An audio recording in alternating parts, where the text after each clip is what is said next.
for when the school started. This priest came down here, and he says that school board had in the church hall. They had they was teaching school in this church hall. Well, this priest came and told him. He said, "Well, he said, in order for you to keep the church hall, he said, I want you all to pay me $100 a month plus I want you all to paint the church hall." And he said, the school board said, "No, we won't do that." So they just gave him, they just picked up everything they had and they left. And they told the people that they wouldn't have any school because the priest didn't want to give them the church hall. So the priest called him back on that, and he says that it didn't say it that way. The way he wanted it, he wanted to have school. Then he called a meeting and he read him the law. And This is Father who? Father Roland Boudreau. Okay. He took Father Marquette's place. Marquette that was calling the service, and so he was to replace him. So he called him and read him the law, and then he read him the law about for 45 minutes. Guy told me. I wasn't to the meeting that night. So he called me the next day and told me that he wants to talk to me. I went over there and he said, we're gonna have to go meet with the school board. I said, okay. So we went. He called me, Jean-Baptiste, Parfait, and Angelo Trostland. So all three of us went to the school board and we had a meeting over there with them. And he told them what he wanted for Dulac. He wanted a full classroom and a cafeteria for Dulac. And then, This is Father Boudreau. Yeah. That. Yeah. What year was that? That was 1950. Okay. So after the meeting, in fact, during the meeting, Dr. St. Martin was the president of the school board, and he votes against. H.L. Bourgeois, he was the superintendent of the school board, he votes against. And William Price, he was one member of the school board. I think he was secretary or treasurer of the school board, and he votes against it. I know the top official voted against it, the school, but we had the majority, like Emile Lapierre, he was on our side, and a guy from Chauvin, and another guy from Grand Caille, and I think around Bob Black. Well, they felt, I guess, a little pity on us because no school, so they decided they was going to build a school. Once they built this school, they couldn't just go build Dulac a school, you see. So what happened, you see, a lot of people don't know what happened. They say all of a sudden the school board built school for the Indians, but they don't know what happened. So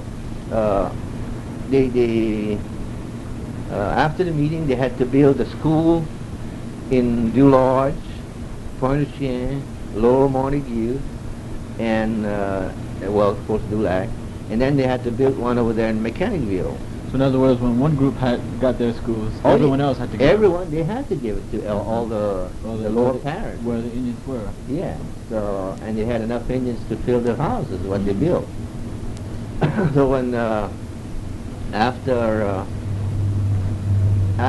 3 years, it took 3 years before they built the school. So during that time, we went and talked to the school board members over from here, Carol Boudreau, and we went a few guys over there and see what's wrong, see if it's coming out. We said, oh yeah, everything's coming real fine.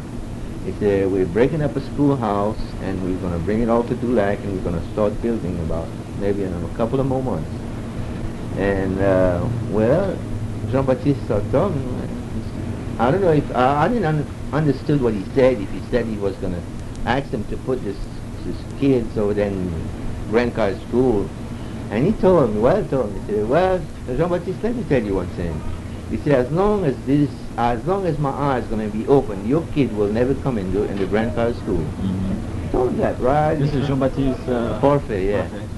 He told him that. Not my grandpa. No. No. That's Nicky and them dad. Okay. So he So he said, no, I didn't want to send my children to school there. Well, he said, that's one thing. And, you know, when he died, John Baptiste had told him that his kids, Yeah. he would want them to go there, or well, that he... I know Carol told him, oh, yeah, I guess he did. That's what he said. But, in the meantime, the school would be ready. We were going to send our children to school there. So he said, no. Oh, I see. Yeah. He said, as long as my eyes are going to be open, your kid will never come here in this school. So I think he got killed in '63 when we integrated the white school. When they integrated. Yeah. You And see, this was Carol... yeah, Carol Boudreaux. He was a Boudreaux. school board member. Uh-huh. I see. And we went over there to well, and finally the school opened in 1953. 53 was when the school was Yeah, opened. the Dulac school opened, and they had the Dulac Indian School in the first year it's opened, and then they probably got wise, and then they said, no, if we keep on this, if we keep this name, the Dulac Indian School, they were scared the federal government would come in and do something about it, and so they changed it to the Dulac School. Okay. And so. That they call it Dulac School. So in 1963, that's where Dr. N. Fish and Jack Nelson came around, and they sued the school board for integrated the white school. Ann Fisher? Ann Fish, Dr. N. Fisher, yeah. She was she was teaching the school over there in Tulinet. Anyhow, they start suing, and then we went.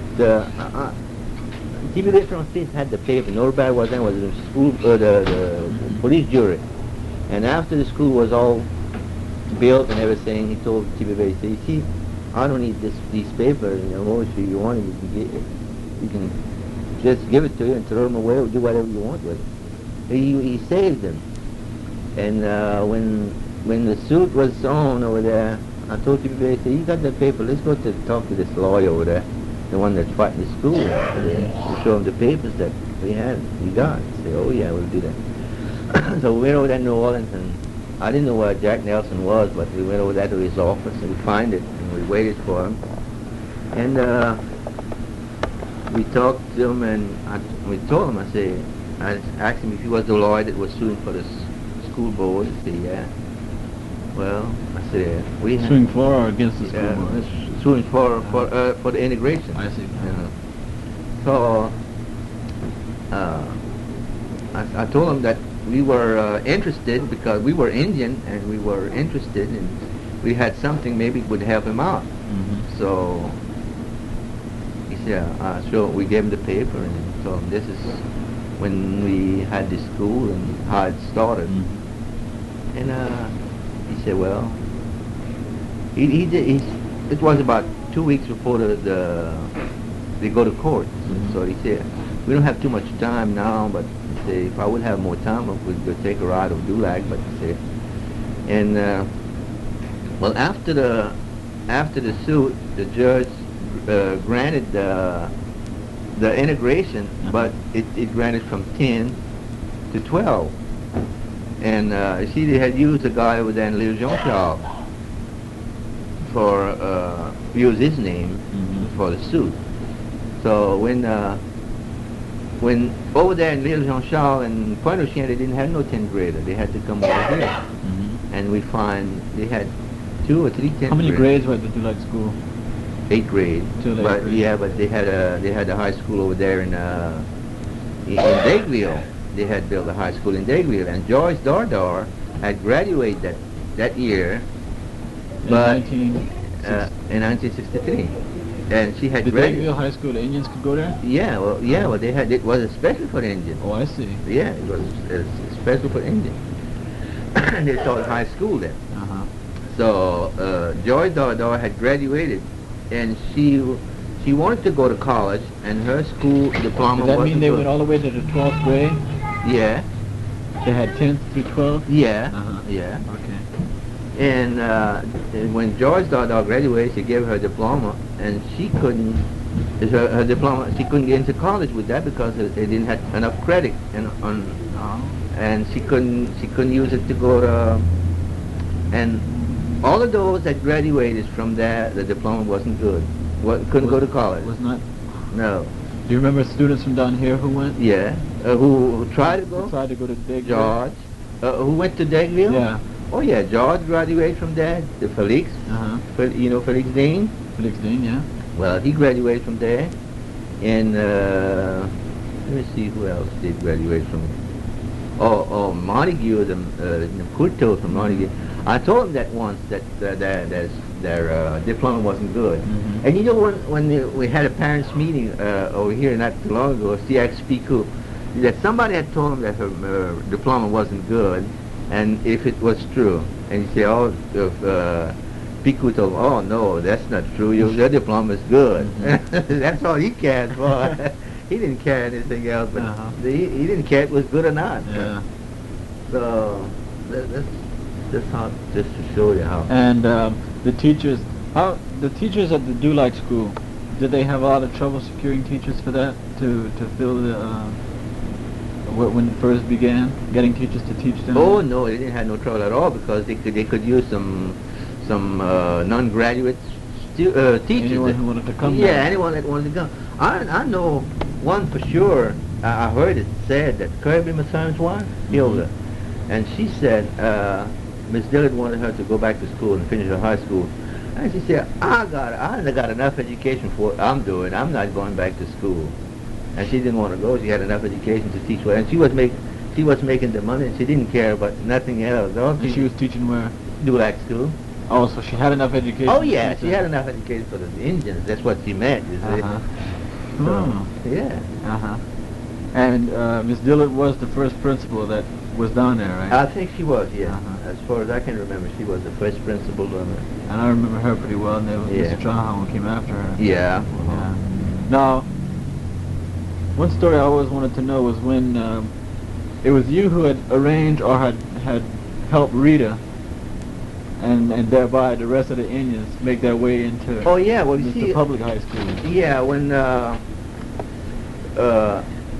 first year that they had integrated the school, I went and talked to Rita, me and Dr. Ann Fisher and Jack Nelson, and This was in '63. yeah, 63. We went and talked to them. They was going to Digville High, you see. Her and Teresa. They was the two smartest girls nationally in all the schools.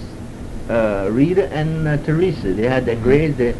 Dr. Ann Fisher told me they had picked up their grades, and they were the smartest girls, two smartest girls nationally. Yeah. So we went and talked to Rita, and in fact, we went to Rita's house, and so she told her yes, she was going to change, but you could see that she didn't care too much, but she thought she was going to change. So Rita had gone maybe a year to Digville? Yeah. So she went over there. We went over there at Teresa. She was living with my aunt over there in Teresa Billiard, Tiluisa's daughter. Okay. And then she was living over there in Houma. So I went and talked to her. And she said, well, yeah, she's going to change. So they went, the next day they went to school, and they told Howard Martin, he was the principal over there at Digville School. So they told Howard that, in fact, I went there the next day. Jack Nelson told me, he gave me a letter, and she told me, he said, go over there and give it to Martin, to Mr. Martin, and tell him that those two students going to change from Digville to South Terrebonne. So I said, okay. I went over there and I gave him the letter. So he said, what's this from? I said, this is from the law. Oh, we said we're going to do this according to the law then. I said, oh yeah. So so he read the note, and then I left. And he called them two students, and they talked to him. And he called a guy from school board. I think the visiting teacher was board alone at the time. Mm-hmm. He called him, and he came, and they talked to them two girls, and the next thing you know, they didn't want to change. They wanted to stay where they were. They stay where they were. So okay, that's fine for me. So the following year, well, this was after Bordelon had talked to them. Yeah, after Bordelon and Martin had talked to them. Then afterwards, they decided that they didn't want to switch. Yeah, after that. Maybe, perhaps it was what they said. Yeah, that's what I always figured. They never did want to tell me. I never did ask them, but they never did tell me why they had decided not to switch. Decided not to switch. But anyhow, the following year, the judge had grant from 7 to 12. You see. Mm-hmm. So there we went and talked to a girl over there in Bottle Lodge, and she changed. Norbert Billiard's daughter. She changed. She told me. In fact, she didn't like the idea at first. Mm-hmm. What I was telling her. I guess all of them were sort of a bit scared, maybe. Yeah, she was, and her friends. She said all of her friends there. Mm-hmm. And so I said, you better not look for your friends. You better go and make up your mind and change that. It's for your own sake. Mm-hmm. And I talked in French with her because her mama didn't understand English, and I wanted, and she could talk really good French, and she was in her 10th, I believe she was in the 10th grade, and I talked to her real nice, and so she finally decided she was going to change. From Baidalar, she was going to go to South Terrebonne. Yeah, so but she was going to Dagueville. How did they get there? Oh, they had transportation, yeah. So she changed, and was this a special transportation just for the Indians? Yeah, there? just for the Indians. And a bus came down. Yeah. Okay. And so Rita, the day the school started. In fact, the day the school started, started on Wednesday, and the Tuesday night she called me and she asked me if I want to change, what should I do? I said, you have in mind to change? Well, she had told her daddy, and her daddy to call Tom and ask him tell him what you want, and then he'll tell you what to do. I said, okay. So she called me, and I said, well, what you do is tomorrow morning, the first thing you do is go to the school board and tell them you want to change school, and they probably will give you half a day of school, but it's going to take you to half a day. And I say, if you want to change, they got to accept you. So she went to the school board the first thing in the morning. She went to the school board and she told them that she wanted to change. Well, she was. And you know, they gave her a full day of school. They credit for a full day of school, and she thanked me from there on. Yeah, she had a chance to graduate. And so that girl from Baidalarge could be considered the first Indian to go to South Terrebonne? Yeah, I think she was the first Indian to. She went to Terrebonne. Terrebonne High. Yeah, from Baidalarge she had to go to Terrebonne High. Okay, I see. And but now, in other words, it could have been. This might be Forrest Stepnet, but had there been any other effort to get the Indians into the public, let's just say public high schools, before that? No. Okay, so she could have been the first Indian she could have to been public high school in Terrebonne Parish. I think she could have been, yeah. And I think Rita is one of the persons that graduate here in Terrebonne Parish from the white school. I think she is one of the first Indians that graduate from the white school. They had graduation before in Indian the Dagueville High, but their diploma wasn't good. No, the diploma wasn't good. Okay, so and then after this girl switched, transferred to Terrebonne, she graduated from Terrebonne, right? Right. In about 1964 or 5 or something like that? I think it was 1964. 1965. I don't remember exactly, but I think it was. And then how did Rita come about to decide to switch? How did? I don't know. I think she. I don't know how she came about to switch, but she made up her mind during the year of maybe she found out it wasn't going so good. Maybe heard about the diploma that wasn't good, and she didn't want to be left out on anything. So, which she made the right decision when she did move. And so she did decide to And go. She did decide to go, and that's how I got involved from there. In 1960, and at first, let me see, that was in 1950 that they started, and then in 1962, I got involved in that land deal, and I went around and talked to a lot of people, and took a lot of names. I got involved in researching all the families and pick up all the names of the families I could. I went and pick up, researched the books, the marriage license, the death certificate, and baptismal paper. And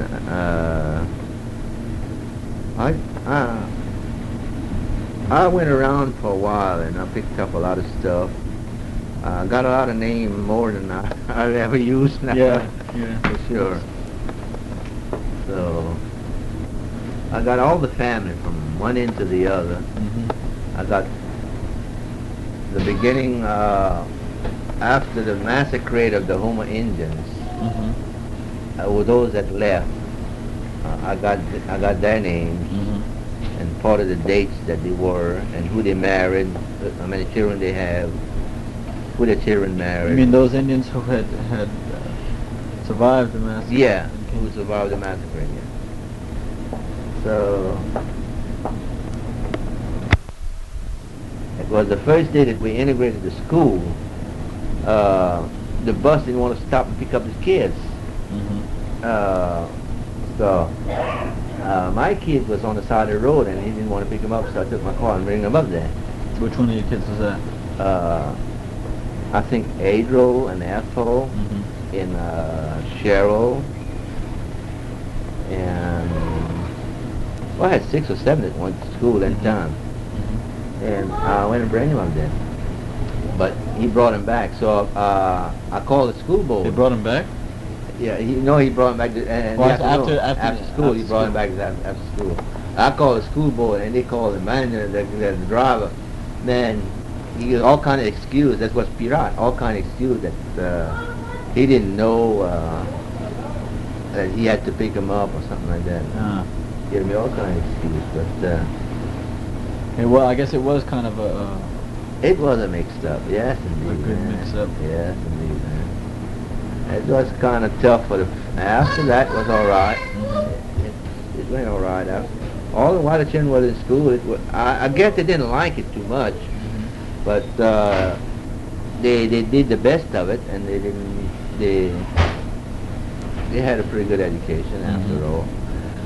But what they didn't like, that PTA meeting, the PTA, when we joined the PTA after school, and man, these guys that I know really well, and white guys, man, when I'm on the road anywhere, I meet them, I talk to them. Over there at the school at the meeting, then very little hello, they didn't talk to them, not a word, and oh man, so I told my wife, forget it, we're going to drop this whole thing, and we did. But they had blacks, and they had white, and Indians, and man, they didn't like that at all. They didn't like that at all. No, indeed.